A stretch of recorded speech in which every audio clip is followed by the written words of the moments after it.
The laughter around the table died the moment I stopped smiling. It had been Sarah's joke, sharp, effortless, and cruel in that subtle way only a spouse can manage. The kind that sounds playful to strangers but cuts deep if you know the history behind it. We were hosting dinner for a few of her colleagues, people she'd spent more time with these past months than with me. And somewhere between the wine and the laughter she said it. "Oh, Daniel. He's harmless.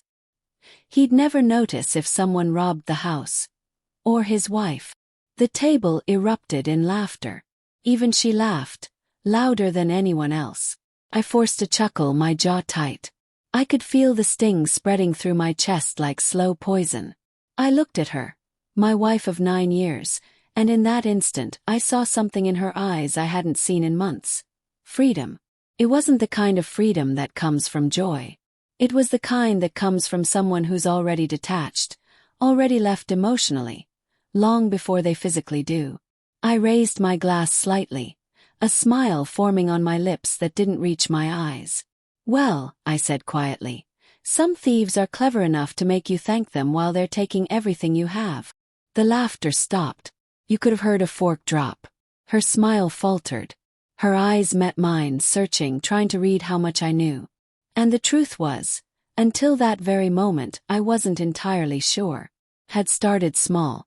A few months back, she began working late more often. New deadlines, important projects, promotions in the works.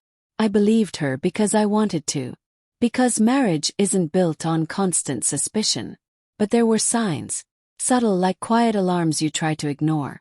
She'd started sleeping with her phone face down. Her perfume would linger long after she returned home, but not the same one I'd gifted her.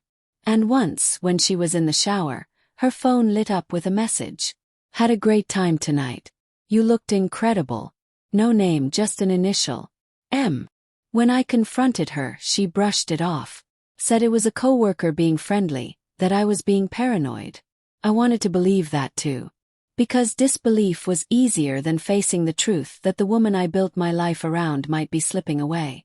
But her joke tonight, it told me everything I needed to know. After the guests left, silence filled the house. The kind that hums loud enough to hurt your ears.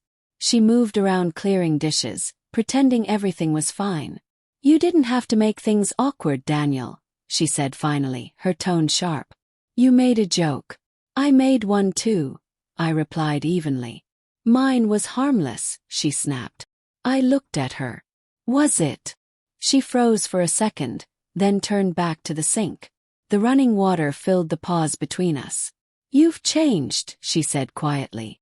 "You used to be so easygoing." "Maybe I just started noticing things," I said.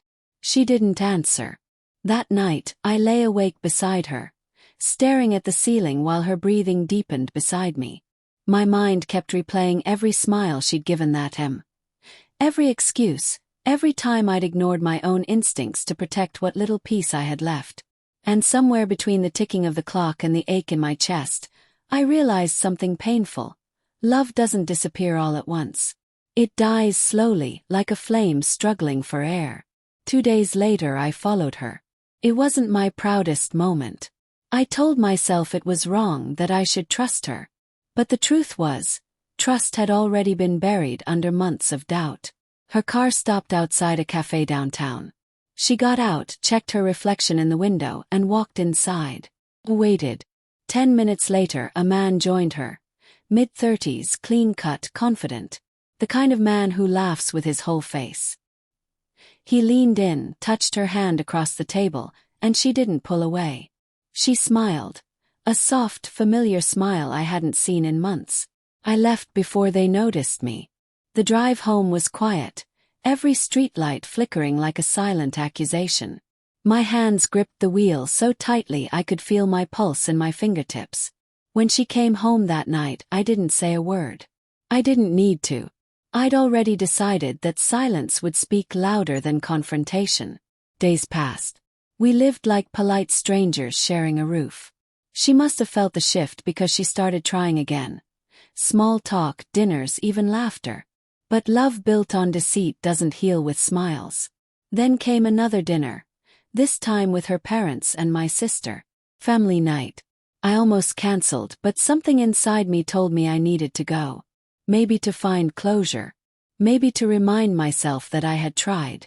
Started well, warm food, casual chatter, memories. But then her mother asked how work was going, and she said, smiling faintly, "Busy. Sometimes I feel like my job's my real marriage." Everyone laughed. Everyone except me. This time I didn't smile. I simply looked at her, long enough that she stopped laughing. "You're right," I said quietly. "It's strange how someone can commit so deeply to something, while lying about where they really spend their time." Forks paused midair. My sister looked between us. Sarah's smile faded entirely. "What's that supposed to mean?" she asked, her voice trembling slightly. "It means," I said slowly, "I know whom is." The silence that followed was suffocating. Her eyes widened, her lips parted, but no sound came out. My sister shifted uncomfortably. Her parents stared at her, confused and horrified. "Daniel," she whispered. "Not here." "Where then?" I said, my tone calm but cold. "Because home stopped being a safe place the moment you brought someone else into it." Her father spoke up, his voice stern. "Is this true, Sarah?" She didn't answer. Tears welled in her eyes, and she looked down at her plate. The silence was confirmation enough. I stood up. "Dinner was great," I said quietly. "But I've lost my appetite." And I left. That night she came home in tears. Tried to explain. Said it wasn't serious. That it just happened. That she didn't mean for it to go that far. I listened. Every word. Every apology. Every justification. "You stopped seeing me, Daniel," she cried. "You stopped trying." I felt alone. "So you found someone else to make you feel seen?" Yes. "Do you know how many nights I stayed awake trying to figure out what I did wrong?" "I'm sorry," she whispered. "Please don't throw away 9 years." I looked at her, really looked at her. The woman I once thought I'd grow old with. And all I could think was how fragile love becomes when trust is gone.